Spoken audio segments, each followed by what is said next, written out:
పేరు ఇక్కడ సబ్స్క్రైబ్ చెప్పారు. తెలంగాణ రాష్ట్ర వ్యాప్తంగా కూడా వాస్తవ కోణాలను మాత్రమే నేను చెప్పే ప్రయత్నం చేస్తా తప్ప అవాస్తవాలను చెప్పాల్సిన అవసరం నాకు లేదు. ఇక ఇంకొక విషయాన్ని కూడా చూడాలి. ఇంకోటి, ఇది విద్యుత్ సరఫరా కదా, గిడ గ్రామ సభలో అధికారులను కాంగ్రెస్ నేతలను నిలదీసిన గ్రామస్తులు ఏమంటున్నారు? ఇది నిర్మల్ జిల్లా ముదోల్ మండలం బీడ్ గ్రామానికి సంబంధించి గ్రామ సభలు అధికారులకు సంబంధించి అధికారులను కాంగ్రెస్ నేతలను అక్కడ ఎట్లా నిలదీస్తారో చూడుర్రి, ఇది మీకే అర్థమవుతుంది. ఒకసారి వినుర్రి.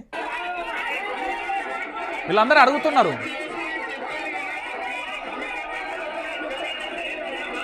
అరే నేను చెప్పేది ఇన్నురే అంటే నువ్వు 6 గ్యారెంటీలు ఇవ్వా ఆయన అని వీళ్ళు లొల్లి స్టార్ట్ చేస్తున్నారు.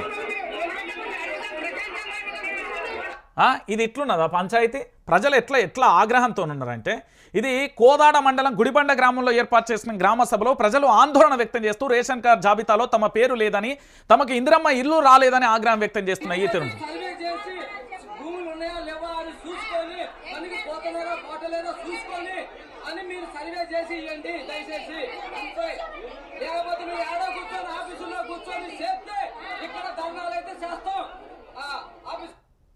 ఇది ఎట్లున్నది? ఇంకో అవ్వ తిడతాను చూడు.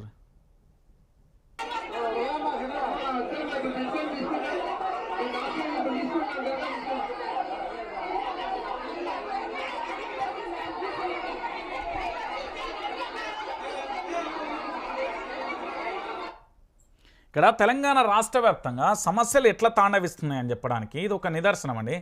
తెలంగాణ రాష్ట్ర రాజకీయాలలో ఇప్పటి వరకు కూడా ఇంకో కథ, ఇదో కథ. ఇది ఎక్కడ అంటే మంచిర్యాల జిల్లా భీమవరం మండలం పోలపల్లి గ్రామ సభలో గందరగోళం. మొదటి విడత రేషన్ కార్డు లిస్టులలో తమ పేరు రాలేదని గ్రామస్తులు గ్రామ సభను రద్దు చేసి మళ్ళీ గ్రామంలో సర్వే చేపట్టి అర్హులు ఉన్న వాళ్ళందరికీ కూడా ఇవ్వాలంటే ఇక్కడ ఆందోళన. ఇక చూడు,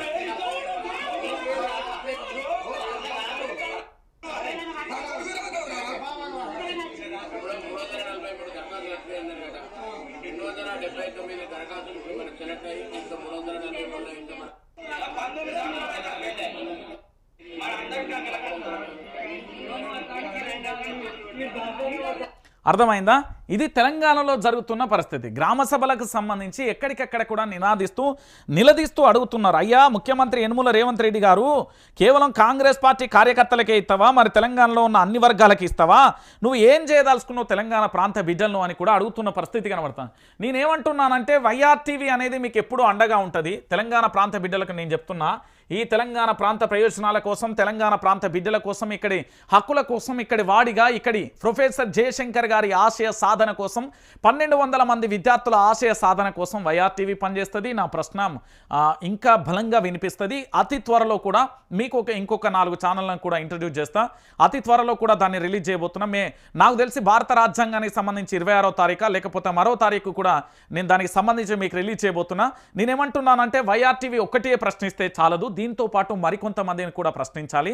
అందరూ కూడా ముక్తకంఠంతో ప్రశ్నిస్తే మాత్రమే ఇక్కడ తెలంగాణ అనేది ప్రశ్న అనేది పూర్తి స్థాయిలో కూడా తెలంగాణ ప్రాంత బిడ్డలకు అర్థమవుతుంది. నేను మళ్ళీ చెప్పేది ఒకటే, ఇక్కడ నినాదం ఒకటే, తెలంగాణ ప్రాంత బిడ్డ